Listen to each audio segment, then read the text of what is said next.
Hello, and welcome back to Game Domain. Today we're going to be bringing you guys a speculatory video revolving around a very hot topic in the Nintendo gaming community, and that is all of the talk and speculation circulating about the trailer we got from Nintendo back at E3 revealing the sequel to Legend of Zelda: Breath of the Wild. Now, as a channel, we haven't really touched on the specifics of the trailer all that much, but that is going to change today, as in this video, we are going to take an in-depth look at some of the small hidden details found in the trailer.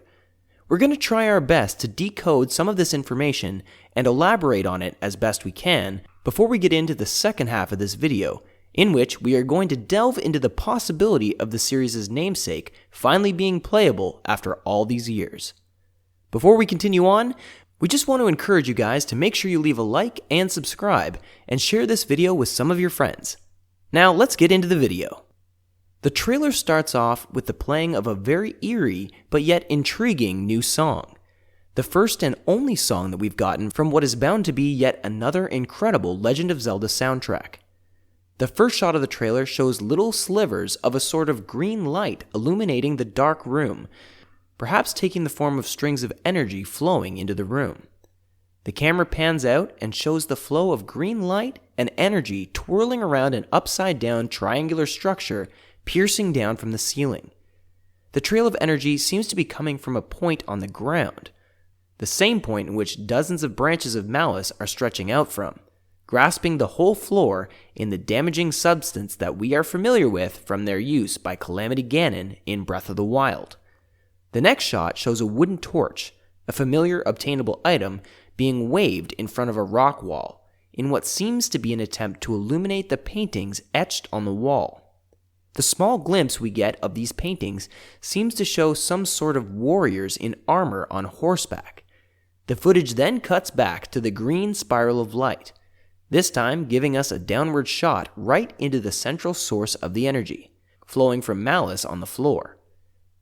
The next shot finally gives a glimpse of the franchise's two iconic familiar faces, Princess Zelda and Link, who are mounted on what looks like a new animal of sorts, taking the look and shape of a buffalo. The next shot shows the two looking down into the source of the flowing light and energy as they seem to be peering off of a ledge in the cave. Link looks the same as his look from Breath of the Wild, donning the same hair design as well as a champion's tunic, just with the addition of what seems like some sort of new hooded armor piece. The princess, on the other hand, looks rather different, wearing much more casual clothes than we're used to seeing her in, as well as a new haircut. This appearance of Zelda and her prominence in the trailer alongside Link is what helped fuel the discussion we are going to get into in the second half of the video, so please stick around to the end if you're interested in that. This shot also gives us a more in-depth look at the light source, which at first glance seems to be some sort of corpse lying flat on its back, possibly in some sort of state of mummification. The shot then pans back out to show Zelda and Link residing at the base of an underground body of water, while the animals they are riding on seem to be quenching their thirst by taking a drink. The camera then cuts to a rat peacefully sitting in the middle of a step on what seems to be a grand spiral staircase constructed of stone, only for it to be consumed by malice. The camera then pans back out to show a different shot, showing a stone minecart rail bridge. We then get another close-up of Zelda and Link as they raise their torches. We then get a few different close-up shots of the corpse, which seems to resemble very much the body of a member of the Gerudo race. The final shot of the corpse shows a long, thin arm and hand made of this green energy grabbing the chest area of this corpse, almost like it's either holding it down or sucking the energy out of it. Link's right hand then seems to be taken over by what now proves to be a very powerful green energy force, as Link struggles to try and escape it. The next shot then shows a wave of malice making contact with the structure on the ceiling, followed by it exploding outward across the ceiling. This is followed by three very quick shots that show Link and Zelda's hands reaching out to grab each other, followed by the entrance to an ancient temple of sorts.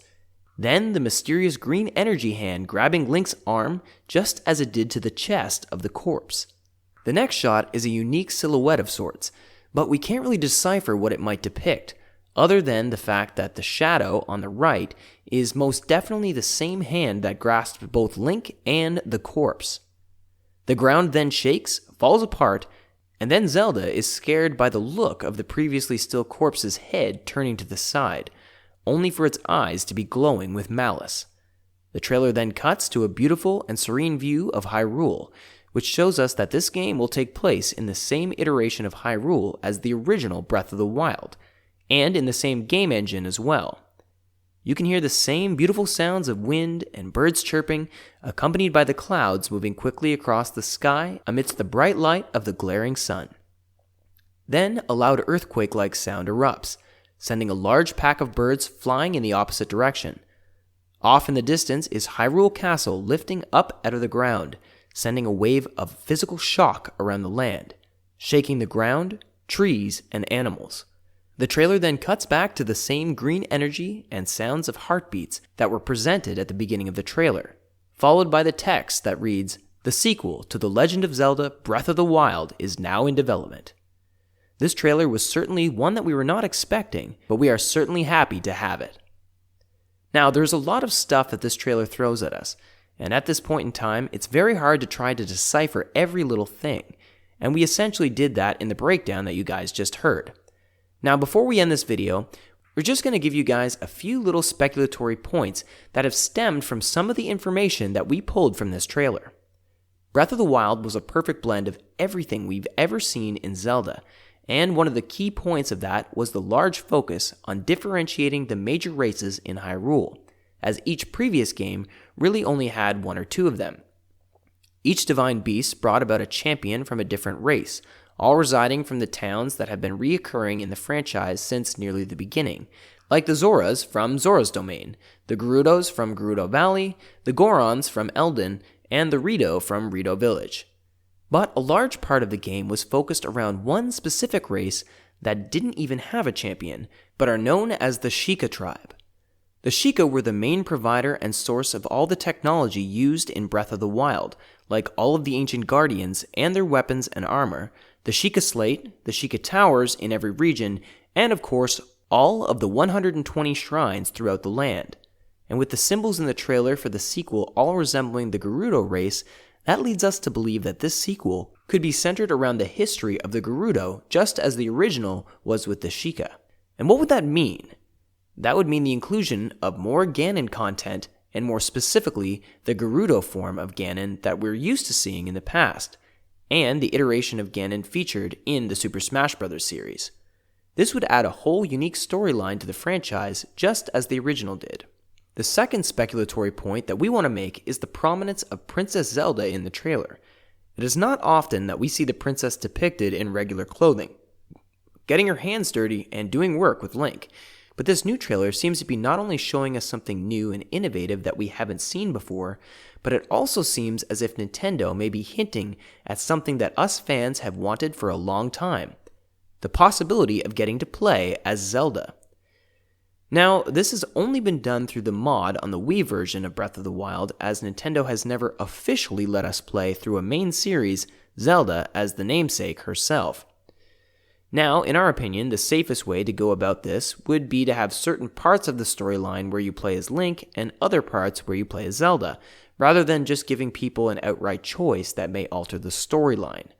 This would make it seem almost like Grand Theft Auto V's story, where in different missions you play as different characters, although in this case it would be of course between the great Princess Zelda and her trusty warrior, Link. This is just some food for thought, and something that has really gotten our minds churning since we saw this trailer. Wow, that was sure a fun video to make.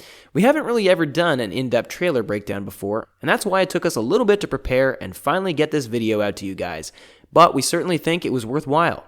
Make sure you tell us what you thought of today's video down in the comments section below, and feel free to tell us about some of your speculation and theories regarding this trailer. While you're down there, be sure to leave a like, subscribe, and share this video with a friend. And hey, don't forget to check out some of our more recent videos, which we'll leave links for in the description, as well as our Patreon and Discord. Check out our Patreon, where you can donate to our cause and contribute to the great videos we produce. Some benefits of becoming a Patreon member include seeing future videos a day early, as well as having your name displayed at the end of our content. Our Discord is open to you guys to come and chat with our staff members and each other about gaming, so don't be afraid to join. We have great discussions about gaming topics in our Discord, and it's a great way to communicate and even play with fellow gaming fanatics and viewers of our channel. Down in the description, we also have the links to our merchandise stores. There, you can purchase an array of Game Domain merch, ranging from mouse pads to even phone cases. We also are now over 25,000 subs, and we just want to once again thank all of you guys for the love and support you've given us in the past 3.5 years. Stay tuned to Game Domain for more great content, and thanks for watching today's Breath of the Wild 2 trailer breakdown and analysis.